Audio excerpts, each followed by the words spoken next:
अस्सलामु अलैकुम। Straight talk में खुश आमदीद। आपके साथ मैं हूँ आयशा बख्श।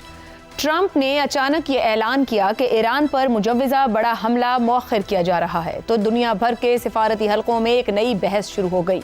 ट्रंप ने दावा किया कि सऊदी अरब, कतर और मुत्तहिदा अरब अमारात समेत खलीजी क़यादत ने उनसे दरख्वास्त की है कि जंग को मज़ीद आगे न बढ़ने दिया जाए। बज़ाहिर ये ऐलान अमन की जानिब एक कदम महसूस हुआ, मगर इसी के साथ आने वाले बयानात, फौजी नक़्लो हरकत और सख्त शराइत ने यह वाज़ेह कर दिया कि जंग अभी ख़त्म नहीं हुई बल्कि सिर्फ मौखर हुई है। ईरान ने अमरीकी तजवीज़ का जवाब देते हुए वाज़ेह किया कि अगर अमरीका वाकई जंग का खात्मा चाहता है तो सिर्फ जंग बंदी काफ़ी नहीं। तेहरान अपने मुंजमद असासों की मुकम्मल बहाली, इक़्तिसादी पाबंदियों के खात्मे, जंगी नुकसानात के अजाले और आबनाए हुर्मुज़ के गिर्द अमरीकी दबाव कम करने जैसे मुतालिबात दोहरा रहा है। ईरान इस बात पर भी कायम है कि यूरेनियम अफजूदगी से मुकम्मल दस्तबरदारी मुमकिन नहीं। दूसरी जानिब ईरानी रियासती और अस्करी क़यादत मुसलसल सख्त ज़बान इस्तेमाल कर रही है। कौमी सलामती कमेटी के तर्जुमान इब्राहिम रज़ाई का कहना है कि अगर दोबारा जारहियत हुई तो ट्रंप मज़ीद शर्मिंदा होंगे। जबकि ईरानी फ़ौजी कमान ख़ातिमुल अंबिया ने ऐलान किया है कि ईरानी अफवाज ट्रिगर दबाने के लिए तैयार हैं। ज़राए के मुताबिक अमरीका ने ईरान के मुंजमद असासों का 1/4 हिस्सा जारी करने और महदूद जौहरी सरगर्मी की इजाज़त देने पर लचक दिखाई है। ताहम ईरान मुकम्मल असासों की बहाली का मुतालबा कर रहा है। इसी दौरान ईरान ने आबनाए हुर्मुज़ के इंतज़ाम के लिए नई अथॉरिटी भी कायम कर दी है। सरकारी मीडिया के मुताबिक इस बहरी रास्ते से आमदो रफ्त में इजाफा हुआ है। अगरचे सीज़ फायर के बाद ये तवक्को थी कि हालात मुस्तकिल जंग बंदी की जानिब बढ़ जाएंगे, मगर अब कई संजीदा आलमी तज्ज़ियाकार ये दावा कर रहे हैं कि ये खित्ता दोबारा जंग के दहाने पर खड़ा है।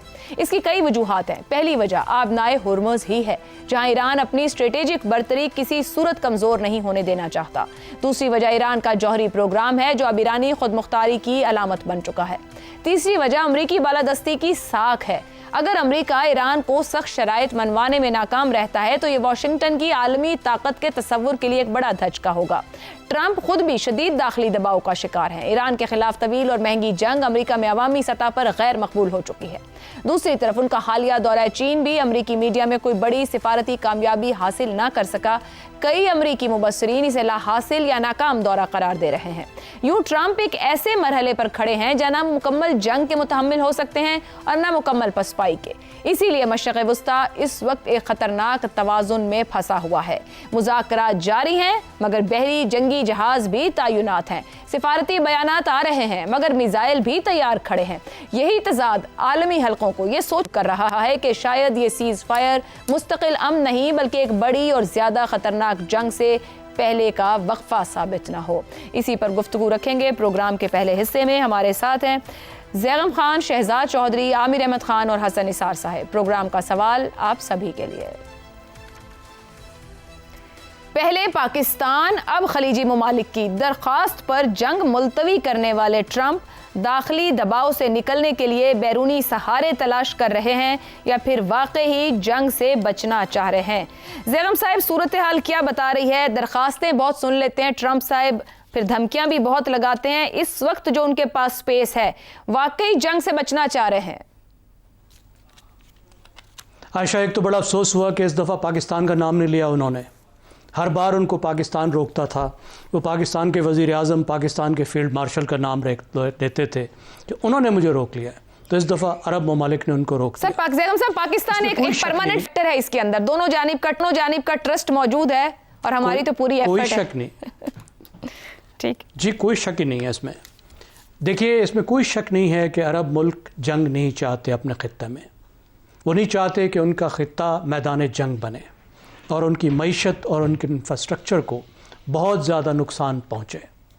इसलिए उनका रोकना तो बनता है, ख़ास तौर पर उन अरब मुल्कों का जिनको अच्छी तरह इस बात का शऊर है कि इस जंग के मुज़मरात क्या होंगे।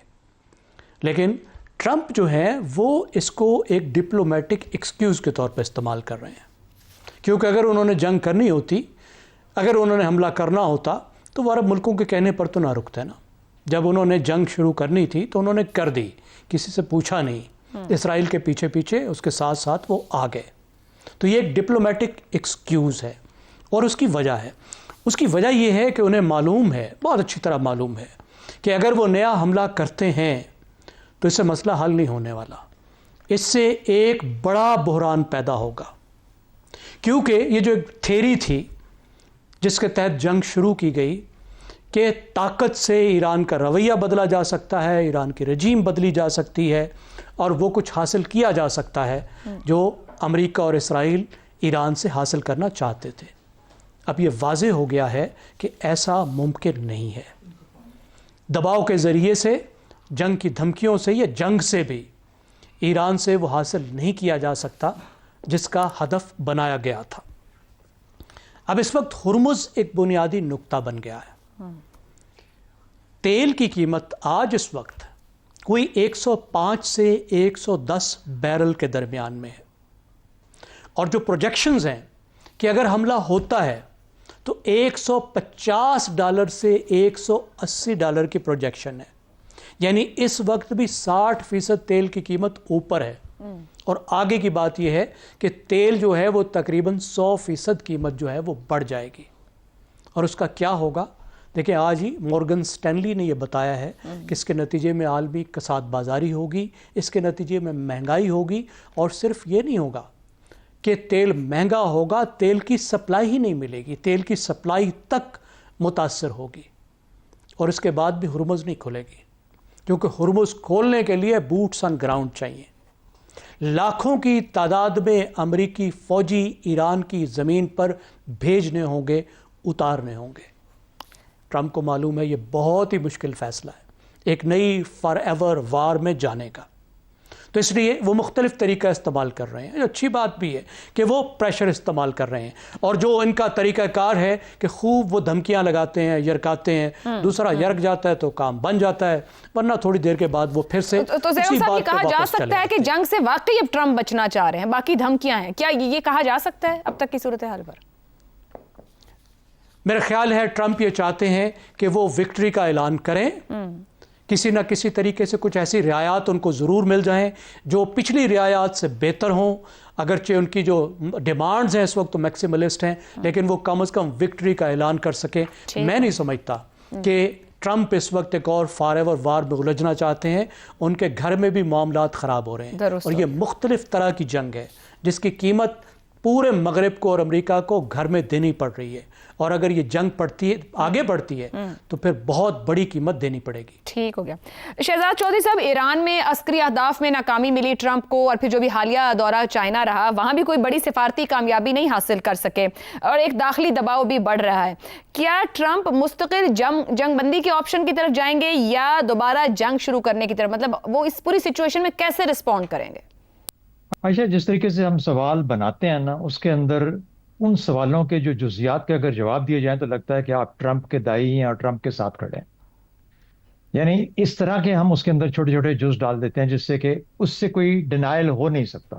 لیکن اگر آپ مجموعی طور پر کسی چیز کو بتانا چاہیں تو لگتا ہے کہ آپ جو آپ کا سوال ہے جس کے جزیات اس قسم کے ہیں اس کی نفی کر رہے ہیں، جو کہ ایسا ہوتا نہیں ہے۔ ذرا بہتر طور پہ سوال کو تشکیل دینے کی ضرورت ہے اور بہتر طور پہ معاملے کو سمجھنے کی ضرورت ہے۔ سوال یہ پیدا ہوتا ہے کہ اس کو کیا ڈپلومیٹک سکسیس حاصل نہیں ہوئی چین سے؟ ایک سٹیٹمنٹ آپ نے دی ابھی، ہمیں کیا پتا کہ کیا ملی یا نہیں ملی، کیا پتا، اس کو تو بہت بڑی کامیابی ملی۔ چین نے کہا ہرمز کھلنا چاہیے اسی طریقے سے جیسے آج تک کھلا رہا ہے۔ چین نے کہا کہ ایران نیوکلیئر کبھی بھی نہیں جائے گا۔ یہی دو بڑی چیزیں ہیں جو امریکہ بھی لے کے چل رہا ہے، تو یہ تو ایک بہت بڑی انڈورسمنٹ تھی جو چین نے اس کو دی ہے۔ اس سے بڑی کامیابی اور کیا ہو سکتی ہے؟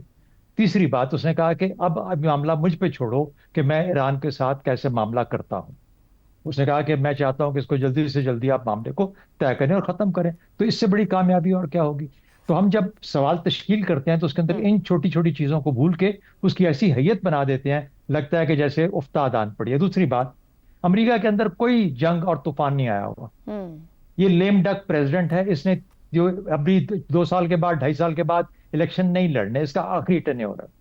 اگر اس کو چوائس کرنی پڑے کہ کیا میری وجہ سے مہنگائی بڑھ گئی امریکہ کے پمپ کے اوپر جا کے تیل کی، یا میں ایک جنگ ایران سے ہار گیا، تو ان دونوں میں سے کس کا چوائس کرے گا؟ سوچئے تو صحیح اس کی لیگیسی کی بات۔ وہ کبھی اپنا نام اس چیز پہ نہیں لگانا چاہے گا کہ میں امریکہ سے جنگ ہار گیا، ایران سے جنگ ہار گیا۔ اس کے پاس کیا کچھ اویلیبل ہے ایران سے بچنے کے لیے؟ آپ کا سوال ہے بیرونی سہارے تلاش کر رہے ہیں یا جنگ سے بچنا چاہ رہے ہیں؟ مطلب آپ کا یہ ہے، آپ نے 2 آپشن ایسی دی ہیں جس کا مطلب ہے کہ جنگ سے فرار چاہ رہے ہیں۔ اس کا ایک اور بھی طریقہ کہا جا سکتا ہے जंग की हौलनाकी और तबाही से बचना चाह रहे हैं। उनको पता है कि वो क्या कर सकते हैं। अभी तक ये याद रखें, मैं बड़े मार्क करें मेरे वर्ड्स को, अमेरिका ने, इसराइल की बात नहीं कर रहा, अमेरिका ने बहुत कैलिब्रेटेड वॉर लड़ी है, कैलिब्रेटेड। अगर वो चाहे तो ईरान को उस लेवल तक ले जा सकता है कि ईरान हो या दुनिया हो, तकलीफ इस वक्त यूरोप और अमेरिका में नहीं है, तकलीफ एशिया में है। हॉर्मुज़ एशिया का मसला है। जब तक हम ये चीजें इस तरीके से बयान नहीं करेंगे और पहचान नहीं करेंगे तो हम रियलाइज नहीं करेंगे कि तकलीफ जिनको हम देना चाह रहे हैं उनको तो तकलीफ हो ही नहीं रही। इस वक्त यूएई के अंदर पिछली जंग के अंदर डबल मिसाइल मारे गए एज कंपेयर टू जितने इजराइल में मारे गए। यानी ये वो हकायक हैं जिनसे हम नजर नहीं छुपा सकते। मगर फिर यूएई भी तो उनका इत्तेहादी है ना, उन्हीं की दरखास्त पर तो पीछे हट रहे हैं। अगर यहाँ एशिया में तकलीफ हो रही तो अमेरिका के इत्तेहादियों तो खुदारा मुसलमान मुल्क है, वहां से तेल निकलता है, वहां से सारी मईशत एशिया की भी इफेक्ट होती है। इस वक्त पूरा कसाद बाजारी का खतरा है, आपको बता दिया गया। यूएई भी उसका हिस्सा है, छोटा हिस्सा सही, लेकिन हिस्सा तो है ना। तो जब आप चॉइस करते हैं इस तरीके से तो आप रियलाइज, आप अपने बड़े मकसद के लिए आप छोटे छोटे फायदे देखते हैं कि अच्छा यहाँ पे कैसे मैं अलाइन कर सकता हूँ, यहाँ पे हम कैसे बात कर सकते हैं कि उसकी ट्रंप जाए भाड़ में, अमेरिका जाए जहां जाना है।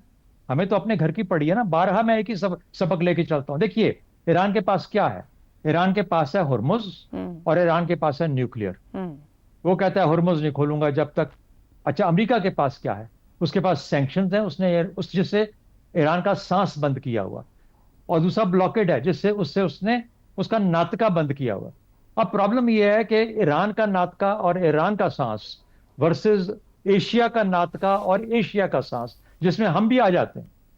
तो हमें कहीं ना कहीं पे तो थोड़ा बहुत, तो उसको अमेरिका को कोई तकलीफ नहीं है, बिठा देगा वहां पे। उसने कहा मैं 25% सैंक्शन। मतलब आप ये कह रहे हैं कि अब अमेरिका को कोई प्रॉब्लम नहीं है, हॉर्मुज़ हो या न्यूक्लियर हो, अब ये चाइना ने मसला ले लिया, वो हल करके देगा, और ये एक चीज अमेरिका हासिल करके यहाँ से चला गया। कभी भी हल करके नहीं देगा वो, कभी भी हल। उसने कहा है कि ये दोनों चीजें होनी चाहिए और ट्रंप जाओ और इनको जाके हल करो। इसीलिए वहां से पाकिस्तान को भी कहा गया कि फटाफट इन चीजों को उनके पास जाएं और जाके उनसे हल करवाएं इस चीज को।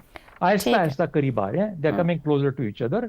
वो कह रहा है कि यार ये ट्वीट्स मत किया करो, ईरान कह रहा है ये ट्वीट्स मत किया करो जिसमें तुम हमें रोजाना धमकी देते हो, ठीक है ना, ये मत करो, हम न्यूक्लियर के ऊपर कोई बात कर लेंगे। हाँ मैं पाबंदी एक्सेप्ट नहीं करूंगा, बिल्कुल सही कहता है ईरान, पाबंदी एक्सेप्ट नहीं करनी चाहिए, लेकिन न्यूक्लियर वेपन्स की बात वो नहीं कह रहा कि मैं न्यूक्लियर वेपन्स बनाऊंगा, उसका हक है एनपीटी के नीचे। तो थोड़ा बहुत जब आपको डिसएग्रीगेट करके बात करते हैं तो वो जिस तरीके से हम कहते हैं ना कि एक मसले को हम एक जब मजमूई तौर पर देख के एक ये बाइनरीज में करते हैं, बाइनरीज में 1 और 0 के अंदर, ब्लैक और व्हाइट के अंदर, तो फिर मसला खराब हो जाता है। जब हिस्से बखरे करके देखेंगे तो मुझे लगेगा, ऐसे लगेगा। हाँ लेकिन एक चीज आपकी बात बिल्कुल 100% दुरुस्त है, ये कि ट्रंप की कहां सबर जवाब दे जाता है, उसके बाद कितनी तबाही है इसका कुछ नहीं कहा जा सकता। यानी मैं सिर्फ ईरान की बात नहीं कर रहा, मैं अब जीसीसी, एशिया, पाकिस्तान, सब कुछ वेस्टर्न एशिया में सबकी बात कर रहा हूं। और वही सबसे खतरनाक बात है, और दुआ ये करनी चाहिए कि ये ट्रंप रैशनल के तौर पे ही चलता रहे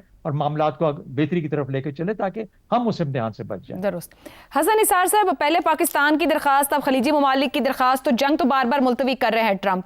क्या दाखिली सियासी दबाव से बचने के लिए वो बैरूनी सहारे ले रहे हैं और मजबूर हो रहे हैं जंग बंद करने को बार बार, लेकिन फिर भी ख्वाहिश रखते हैं कि जंग को आगे बढ़ाएं? ये को बचपन के क्लास फेलोज हैं, उनके कहने पे, इन पे कहने पे, ये जो आपका सवाल है ना कि या फिर वाकई ही जंग से बचना चाह रहे हैं, तो या वाली कोई बात नहीं है। वो इतना डिसेंट, इतना कर्टियस, इतना पोलाइट, इतना हम्बल, इतना काइंड हार्टेड कैसे हो गया? यूएई वगैरह ये जो कोई भी हैं, इनकी बेचारों की हैसियत क्या है? सो या वाली बात मेरे तो नहीं खोपड़ी में बैठती। दूसरी बात यह है कि मैं आप ही के हवाले से बात कर रहा हूँ, मुझे तो और कुछ पता नहीं। बैरूनी सहारों की तलाश और जंग से बचना चाहना, ये एक ही सिक्के के दो रुख हैं। आपने इनको अलग-अलग कर दिया, चलें आसानी के लिए ठीक है। तो सबको चाहिए, जो मुतल्लिका पार्टीज़ हैं, जो भी बीच में कोशिश हाथ पांव मार रहे हैं, उनको चाहिए कि ट्रंप साहब के लिए किसी रिस्पेक्टेबल एग्जिट का बंदोबस्त करने की कोशिश करें اور جہاں تک ایک بات یاد رکھنا, یہ جو ایک تھیوری چل رہی ہے نا بڑی دیر سے, بوٹس آن گراؤنڈ, جی تو ایک بات mark my words, boots on ground آئے تو وہ صرف امریکن بوٹس نہیں ہوں گے. اور اس سے آگے میں بات کرنا مناسب نہیں سمجھتا. بس کس کے کی تو بات کی بات ہے, کامن سینس کی بات ہے, اس میں کوئی لمبی چوڑی سوچ کی ضرورت نہیں ہے. ٹھیک ہے, چائنا اچھا, اینڈ دین رشیا. چلو ویسے آج ملاقات ہو رہی ہے چائنا اور رشیا کی بیجنگ ہو گئی. ٹھیک ہو گیا جی. عامر احمد خان صاحب, یہاں رسپیکٹیبل ایگزٹ کی بات کی گئی کہ دینے کا بندوبست کرنا چاہیے, مگر دوسری طرف سے ایران بھی اپنی ایک میکسیملسٹ پوزیشن کے ساتھ موجود ہے, جوابی وار ٹریگر دبانے کے لیے تیار بیٹھے ہیں, اس طرح کے بیانات آ رہے, غیر لچکدار رویہ ہے. کیا عسکری طاقت پر انحصار ہی ہے جو کہ ہونا نہیں چاہیے, مقابلہ نہیں بنتا, یا اسٹریٹجک حالات, جہاں حسن صاحب نے بات ختم کی ہے, یہ اسٹریٹجک حالات ہی ایران کو اعتماد دے رہے ہیں؟ عائشہ, اس وقت اب اور وقت گزرنے کے ساتھ ساتھ میرا خیال ہے ایران کے اس اعتماد کو سمجھنا وقت کے ساتھ ساتھ اور زیادہ مشکل ہوتا جائے گا. دیکھیں, یہ چائنا وزٹ کے بعد جو بھی اس کا انالیسس ہوا ہے پریزیڈنٹ ٹرمپ کی پالیسیز کا, اسپیشلی جو گلف کی طرف ان کی وہ پالیسیز ہیں, اس میں ایک بات بہت واضح ہو گئی ہے کہ ان کو یہ تو شاید جنگ کے پہلے ہفتے یا پہلے 10 دن کے اندر ہی سمجھ آ گئی تھی کہ یہ ان سے غلطی ہوگی, ہے غلطی ان دا سینس کہ جو وہ فوری اہداف چاہتے تھے وہ ان کو اس جنگ کے ذریعے حاصل نہیں ہو سکتے ہیں, یا وہ کسی قسم کی عسکری کارروائی کے ذریعے ان کو حاصل نہیں ہو سکتے ہیں. تب سے لے کے اب تک وہ باہر نکلنے کا راستہ ڈھونڈنا انہوں نے شروع کر دیا. جبکہ اگر آپ ایران کو دیکھیں تو انہوں نے جب پہلا حملہ اس جنگ کا سروائیو کر لیا تو ان کو لگا کہ واقعی وہ دنیا کی ایک بہت بڑی فوجی طاقت جو ہے اس کو بھی دیوار کے ساتھ لگا سکتا ہے, اور یہ ان کے لیے اسٹریٹ آف ہرمز کی جو سچویشن ہے, لیٹس ناٹ فرگیٹ دیٹ, یہ ان کے انیشل کیلکولس کا حصہ نہیں تھی. یہ ایک ایسی چیز ہے جو کہ انہوں نے جنگ کے دوران ڈسکور کی, اسی لیے اس طرح کی باتیں کی جانے لگی کہ شاید ایران کو اندازہ نہیں تھا کہ اس کے نیوکلیر ویپنز پروگرام سے کہیں زیادہ امپورٹنٹ وہ اس کا جو کنٹرول ہے, پوٹینشیل کنٹرول ہے اسٹریٹ آف ہرمز کے اوپر, وہ بہت زیادہ اب وہ اہم ہو گیا ہے. لیکن دیکھیں, جس طرح سے امریکہ نے یہ جنگ شروع کر کے ایران کو کوئی آپشن نہ دے کے مذاکرات کے دوران یہ جنگ شروع کر کے اور بہت ہیوی قسم کی بمبارڈمنٹ کے ساتھ یہ جنگ شروع کر کے انہوں نے جس طرح سے ایران کو دیوار کے ساتھ لگا دیا تھا نا, کہ ایران کے پاس کوئی راستہ نہیں رہ گیا تھا بجائے اس کے کہ وہ فائٹ بیک کرے اور اپنا ہر ممکن جو اس کے پاس ریزیلینس رہ گئی ہے وہ دکھائے. اب مجھے لگتا ہے کہ آہستہ آہستہ یہ صورتحال یہاں پر بدل رہی ہے کہ ایران کے لیے یہ سمجھنا مشکل ہوتا جا رہا ہے کہ دنیا کی سب سے بڑی ملٹری پاور کے پریزیڈنٹ کو آپ دیوار کے ساتھ نہیں لگا سکتے. ایک وقت آ جائے گا, اور خاص طور پہ جیسے شہزاد چودھری صاحب نے کہا نا کہ ایک ایسے پریزیڈنٹ کا جو کہ تیسرا الیکشن لڑ نہیں سکتا, اس کو اب صرف اپنی ذات سے مطلب ہے, اور جو تباہی دنیا میں ہوتی ہے تو ہو اس کا ایک بہت معمولی حصہ at the end of the day وہ امریکہ تک پہنچتا ہے. تو اب یہ بات میرا خیال ہے یہ ایران کو بھی اپنا جو حساب کتاب تھا, جس طرح سے پریزیڈنٹ ٹرمپ کا شروع کا حساب کتاب غلط نکلا, اسی طرح سے ایران کا جو موجودہ حساب کتاب ہے نا وہ زیادہ دیر چل نہیں سکتا. ان کو بھی یہ سوچنے کی ضرورت ہے, اور باقی اپنے جو ان کے دوست ممالک ہیں جن میں چین ہے, جن میں روس ہے, ان کے ساتھ مل کر یہ بات کرنے کی کہ کیا راستہ دیا جائے امریکہ کو کہ اگر یہ جنگ بند کرنا چاہتا ہے تو وہ بند کر سکے. کوئی نہ کوئی راستہ تو پریزیڈنٹ ٹرمپ کو دیا جائے نا, کیونکہ لیٹس ناٹ فرگیٹ کہ یہ ان کی پرٹیکولر پرسنالٹی ہے جس کو اسرائیل نے استعمال کر کے ان کو اس جنگ میں دھکیلا ہے, اور اسرائیل نے اپنا دباؤ پریزیڈنٹ ٹرمپ کے اوپر ابھی تک کم نہیں کیا. تو جب تک ان کو کوئی نہیں ملے گا تو nobody can say. اسی لیے آپ دیکھ رہی ہیں کہ اس وقت ویسٹرن میڈیا کے اندر اس جنگ کے دوبارہ شروع ہونے کے بارے میں تشویش بہت زیادہ بڑھ گئی ہے. اور اس دفعہ اگر کوئی معاملات دوبارہ شروع ہوتے ہیں, جنگ دوبارہ بڑے پیمانے پر شروع ہوتی ہے, تو میرا خیال ہے کہ پہلے جس طرح سے سمپتھی ایران کے ساتھ ہو گئی تھی نا, اور جس طرح سے ایران نے اس جنگ کا اب جواب دینا ہے, وہ والی سمپتھی شاید ایران کو بھی دوبارہ نہ ملے. تو میرا خیال ہے بہت زیادہ اب وزن جو ہے, جو برڈن ہے وہ اب ایران کے کندھوں پر بھی ہے کہ وہ دنیا کو اس صورتحال سے باہر نکلنے کا درست ہو گیا جی. ایک بریک لیں گے تو بات کریں گے. مولانا فضل الرحمان صدر آصف علی زرداری کو کردار ادا کرنے کا مشورہ دے رہے ہیں. کیا ان سے ڈیمانڈ کر رہے ہیں اور کس طرح کا کردار ادا کرنے کو کہہ رہے ہیں؟ اس بریک کے بعد پروگرام میں ایک بار پھر خوش آمدید.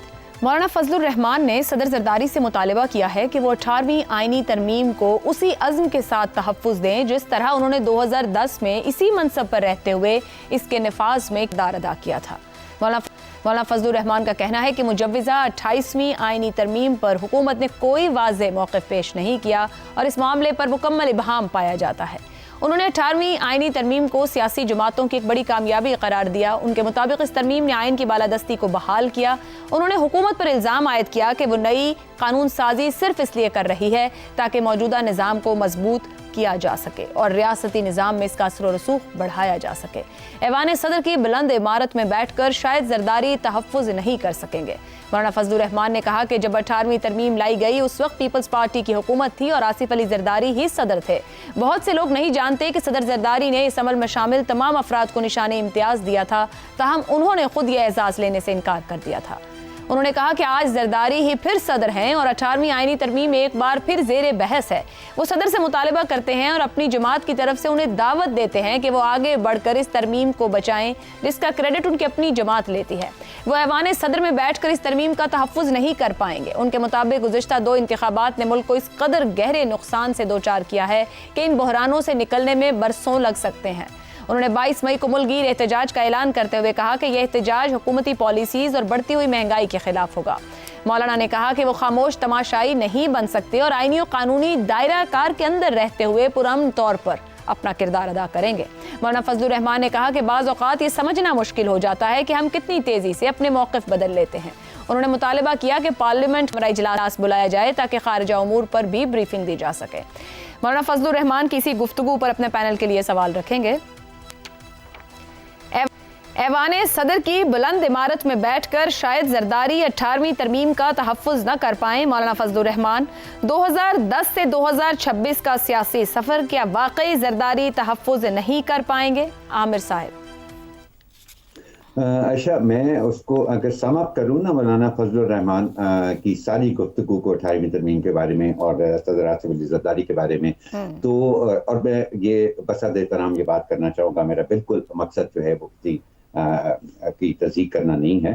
تو میں یہی کہہ سکتا ہوں کہ جناب مجھے بتائیں کہ میرے لیے کیا رول ہے اور کب مجھے وہ رول مل سکتا ہے، کیونکہ اس کے علاوہ مجھے ان کی گفتگو کے اندر کوئی نہ تو مجھے کوئی منطق ملی ہے جی، اور نہ ہی مجھے کوئی مثبت تجویز ایسی جس سے یہ معاملہ آگے لے کر جایا جا سکے. مثلا وہ ان کا کہنا ہے کہ 2018 اور 2024 کے انتخابات سے جتنا نقصان پہنچا ہے وہ شاید پہلے کبھی نہیں پہنچا. تو مجھے یہ بتائیں کہ 2002 کے جو الیکشن تھے جس کے نتیجے میں ان کو خیبر پختونخوا میں حکومت مل گئی تھی، کیا وہ بہت صاف اور شفاف الیکشن تھے؟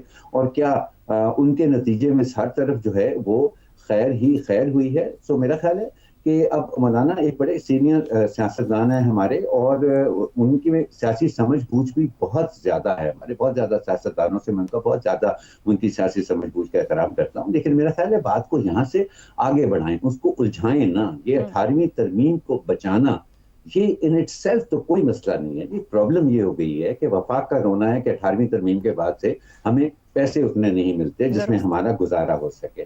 اس کے اور بھی بہت طریقے ہیں وہ پیسے حاصل کرنے کے. مثلا 18ویں ترمیم کے بعد وفاق نے جس طرح سے اپنے آپ کی ڈاؤن سائزنگ کرنی تھی، کیا انہوں نے کی؟ نہیں. بہت ساری چیزیں ایسے جو کہ صوبوں کو دی گئی ہیں وہ صوبوں سے واپس کرنے کی بجائے ان کو صوبوں کی ذمہ داری بھی بنایا جا سکتا ہے. سو بہت ساری باتیں ایسی ہیں جو 18ویں ترمیم کا ذکر کیے بغیر بھی آپ ان معاملات کا حل جو ہے ان کو نکال سکتے ہیں. لیکن اس طرح کی گفتگو جو ہے اور اس طرح کے سیاسی الفاظ میں جو گفتگو کرنا ہے وہ اپنے رول کی تلاش کے علاوہ آئی ڈونٹ نو، میں غلط ہو سکتا ہوں عائشہ، مجھے تو اور اس کے اندر کوئی مقصد اس کا نہیں. ٹھیک ہو گیا.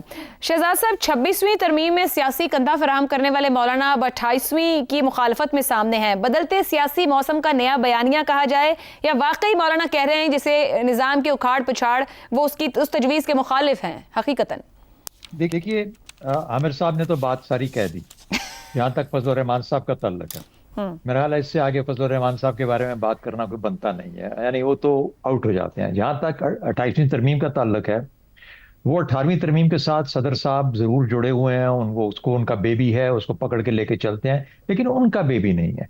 जिस दिन वो ये समझ पाए कि ये मेरा बेबी नहीं है, ये पाकिस्तान का बेबी है, पाकिस्तान के आइन का एक हिस्सा है, ये पाकिस्तानियों का बेबी है, तो पाकिस्तानी जिस दिन चाहेंगे उसको बदल देंगे और अपने बेहतरी के लिए बदलेंगे, अगर बदल सकते हुए, और अल्लाह करे कि पाकिस्तानियों के लिए भी उसमें बेहतरी हो।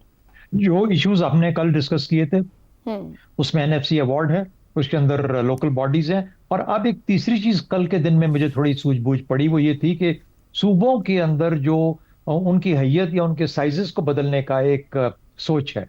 ये नहीं कि सब कुछ होने जा रहा है और अभी हो जाएगा, वो भी आपको बता दो नहीं हो पाएगा, लेकिन ये ऐसे 3 मौजू हैं जिस पे पाकिस्तानियों को खुल के बात करनी चाहिए और सबको बात करनी चाहिए इसके ऊपर, क्योंकि बेहतरीन तरीके से इसके ऊपर कोई ना कोई बहस हो तो उसके बाद ये सदर साहब या वजीर आजम साहब या 2-4 लोग बैठ के आपस में फैसला करें, ये वो फैसला नहीं है। ये पाकिस्तान के जैसे कहते हैं स्ट्रक्चर का, पाकिस्तान के मुस्तकबिल का इससे ताल्लुक है। देखिए इस वक्त हो रहा है आपका इजलास नेशनल असेंबली का, जो कि इंशाल्लाह इस हफ्ते को, आज क्या है अभी, एक हफ्ते, इस हफ्ते शायद चलेगा और या शायद उससे पहले बंद हो जाए, लेकिन ये है कि अगला हफ्ता पूरा छुट्टी है, ईद की छुट्टियां होंगी। उसके बाद ईद के फौरन बाद 9 जून को बजट इजलास कॉल कर लिया जाएगा। जब बजट इजलास कॉल कर लिया जाता है तो किसी किस्म की कोई अमेंडमेंट की कोई सहूलत खत्म हो जाती है, आप नहीं कर सकते। तो ये जून का महीना तो ऐसे निकल जाएगा। इस जून के महीने में एक दफा जब आपकी हुकूमत कायम रह गई, बजट बन गया, अगला बजट चल पड़ा, तो फिर किसने देखी है अगली सुबह या शाम? वो देखेंगे जब वो वक्त आएगा कि उस वक्त फिर 28वीं तरमीम जिंदा भी रहती है या नहीं रहती, पाकिस्तानियों के फायदे के लिए 18वीं तरमीम शायद इस तरीके से बचे। और फिर तीसरी फाइनल बात, एक्स फैक्टर, जिसका मैंने कल भी जिक्र किया था, आज मैं नाम नहीं लूंगा, वो एक्स फैक्टर किस हद तक प्रेशर डाल सकता है उन लोगों के खिलाफ, उन सियासतदानों के खिलाफ जो कि शायद किसी रास्ते में थोड़े बहुत मुश्किलात खड़ी करें या दीवार बने। तो मुझे यूं लगता है कि जैसे कि अगर वो कोई एक्सपेक्टर ऐसा बन गया तो वो वैसे ही फिर चीज ऐसा ऐसा रास्ता साफ होता जाएगा। लेकिन अलबत्ता इन 3 चीजों पे बहस के बाद ही हमें कोई फैसला करना चाहिए। बिल्कुल ठीक, और बड़े अहम मामलात और एक्स फैक्टर तो अभी छुप छुपा के ही चल रहा है, देखते हैं कब तक चीजें सामने आती हैं। ब्रेक लेते हैं, ब्रेक के बाद गुफ्तगू आगे बढ़ाएंगे। हसन निसार साहब, 26वीं आईनी तरमीम का जवाब देने वाले मौलाना अब आईनी तहफ़्फ़ुज़ के बड़े हाफिज बन गए हैं। क्या 28वीं तरमीम के ऊपर जो वो बात कर रहे हैं तो कोई मुखालफत की गुंजाइश बच जाती है जब 26वीं का साथ दिया है? यार पाकिस्तान में सब कुछ ही चल जाता है। मसलन अभी शहजाद साहब ने एक बड़ी भोली सी बात की है कि पाकिस्तानियों को यूँ करना चाहिए, पाकिस्तानियों को यूँ करना चाहिए, और ये पाकिस्तान में पाकिस्तानियों का रोल क्या है? ऑल्सो रैन, ये भी मैं शायद उनको कॉम्प्लीमेंट दे रहा हूँ, बहुत ज़्यादा एग्जेजरेट कर रहा हूँ। ऑल्सो रैन, इनकी क्या औकात है? ये महंगाई इनकी खुशी से हो रही है, ये लॉ एंड ऑर्डर इनकी मर्जी के मुताबिक है। छोड़, अच्छा आप मुझे एक बात का पहले जवाब दें जी। आप भी और मेरे सारे साथी, कि अगर किसी हजाम को खुद अपनी हजामत करने पे मजबूर किया जाए तो उसकी हालत कैसी होगी? क्या जवाब दें इसके ऊपर अब आपको? Philosophy behind it. अच्छा, यही हालत जरदारी साहब की दिखाई देती है। समझ आ रही बात? एक जरदारी सब पे भारी वाला नारा सूकियाना यानी बाजारी था। सूक को, ये अरबी जुबान का लफ्ज़ है, उर्दू में बाजार कहते हैं। इससे बेहतर एक मुहावरा है, हर शेर पे सवा शेर होता है। यही ट्रेजेडी है जरदारी साहब की भी, और घूम घूम आके चले जाओ तो अपने प्यारे मौलाना की भी, जिनका सारा शजरा, सियासी शजरा नस्ब अभी बयान हो चुका है, शहजाद साहब भी कर चुके हैं। तो मतलब ये बाकी ये पाकिस्तानियों को यूं करना चाहिए, पाकिस्तानियों को, ये खुदा का वास्ता, ये मतलब थोड़ी ज्यादा। पर इतनी बार कहते हैं, क्या पता किसी दिन वो चाह भी पूरी हो जाए। आपने तो पूरी पॉलिटिकल ट्रेजेडी लिख दी है, कह के भी बड़ा असर पड़ता है, हो सकता है पॉजिटिव इम्पैक्ट आ जाए किसी दिन। ये कभी नहीं होना। आप कह के तो देखें पॉजिटिव, उससे पहले बहुत कुछ हो चुका। अच्छा ठीक हो गया। 78 साल से कह कि यार मैं 50 साल तो मेरी इस करियर में हो गए मुझे। सही हो गया। ज़ैगम साहब, 18वीं तरमीम का नफाज करने वाले जरदारी साहब और 26वीं तरमीम को सियासी जवाज़ या कंधा देने वाले मौलाना साहब, क्या दोनों ही अपने अपने बयानिए में इस वक्त तजाद का शिकार नहीं है? मौलाना को अब सिर्फ 26वीं तरमीम से जोड़ रही हैं। देखिए 18वीं तरमीम से पहले एक तरमीम थी और वो थी 17वीं तरमीम जी, LFO, जो परवेज़ मुशर्रफ साहब लाए थे, जिसमें उनका माशाल्लाह जो है वो जायज़ करार पाया था। उनके तमाम इक़दामात जायज़ करार पाए थे और उसके पीछे भी मौलाना फजल रहमान थे, उनकी सपोर्ट थी, जिसके बदले में उनको हुकूमत मिली थी। तो मौलाना फजल रहमान जो हैं वो 17वीं तरमीम को ख़ुद नहीं बचा पाए, लेकिन 18वीं तरमीम का वो कह रहे हैं कि अब सदर जरदारी उसको बचाएं। और मौलाना साहब जो हैं उन्होंने एक तीर चलाया है और 2 निशानों पर चलाया है। देखिए, एक निशाना उनका उस जगह पर है जो ये तरमीम करना चाहते हैं, जो नई तरमीमें करना चाहते हैं, जो 18वीं तरमीम को मसला समझते हैं, और वही तीर जो है उसका दूसरा रुख जो है वो आसिफ जरदारी साहब की तरफ है कि आप ज़रा बचाओ। देखिए, आइन जो होता है वो बतौर आइन के उसका तकद्दुस होता है, एक सोशल कंट्रैक्ट के तौर पे। ऐसा नहीं होता कि आइन का हर आर्टिकल जो होता है वो ऐसे होता है कि हर ऐप से आ रही है और उस पर कभी जो है रिवाइज़ नहीं किया जाएगा, उसको देखा नहीं जाएगा, बदला नहीं जाएगा। जुल्फ़िकार अली भुट्टो जो खालिक हैं इस आइन के, उन्होंने अपने दौर में इस आइन में 7 तरमीमें की थी और 18वीं तरमीम ख़ुद कितनी तरमीमों का मजमुआ है, तो उसके अंदर कोई तरमीम क्यों नहीं हो सकती? 20 साल हो गए तो नई ज़रूरतें पूरी हो गई, नए क्राइसिस आ गए, नए मसले आ गए हैं। तो फिर ये मौलाना साहब जरदारी साहब को चैलेंज क्यों कर रहे हैं और खुद के अपने आप को भी चैलेंज कर रहे हैं? कोई रोल प्ले करना चाहते हैं? नहीं, देखिए मौलाना साहब अपनी सियासत खेल रहे हैं ना। जब आप 2 जगह पे दबाव डालेंगे तो आप दोनों जगह पे रेलिवेंट हो जाते हैं ना। दोनों आपसे पूछेंगे कि हुजूर ज़रा बताएं, तबीयत ठीक है, आप कब मिल सकते हैं, हम आपके लिए क्या कर सकते हैं। ये तो मौलाना का तरीका है ना। देखिए, he punches above his weight. Weight भी उनका वैसे माशाल्लाह बहुत है, लेकिन वो अपने वेट से बहुत ज़्यादा पंच करते हैं। अपने थोड़े से नंबर्स के साथ सियासी अहमियत वो बहुत ज़्यादा अख्तियार करते हैं, और अगर इतनी ज़्यादा सियासी अहमियत अख्तियार करते हैं तो उसके पीछे उनका सियासी तरीका कार है ना। वो रेलिवेंट रहना जानते हैं ना। वो जानते हैं कि जब कोई मसला उभरता है, निकलता है, तो उसको उन्होंने अपने फ़ायदे के लिए किस तरीके से इस्तेमाल करना है। ठीक, मेरे ख्याल में मैं फिर दोहराऊंगा कल की बात, अहम बात यह है कि पूरी बहस को उन मसलों पर लाएं जिनको हल करना है, अपने अहदाफ पर लाएं, सबको बिठाएं और उनको कहें भाई बताओ, जिस घर से तुम पैसे लेते हो, जिससे पैसे लेकर तुम अपने घर को चलाते हो, वो नहीं चल रहा, तब इसको कैसे चलाएं? अब निकालो इसका हल। ठीक, हम तुम्हारी बिजली चोरी को नहीं भर सकते, इसका हल बताओ ज़रा। हम नहीं दे सकते बेनज़ीर इनकम सपोर्ट प्रोग्राम, आप बताओ इसका हल। तो बैठ के हल निकालें, बजाय इसके कि सारी बहस को 18वीं तरमीम पर लेकर आएं और 18वीं तरमीम जो है वो कालाबाग डैम बन जाए। दुरुस्त हो गया जी। वो अहम मामलात जो मसाइल उन पर बैठ कर बात की जाए ताकि हल निकाला जा सके। प्रोग्राम से इतना ही, इजाज़त दीजिए, अल्लाह हाफ़िज़।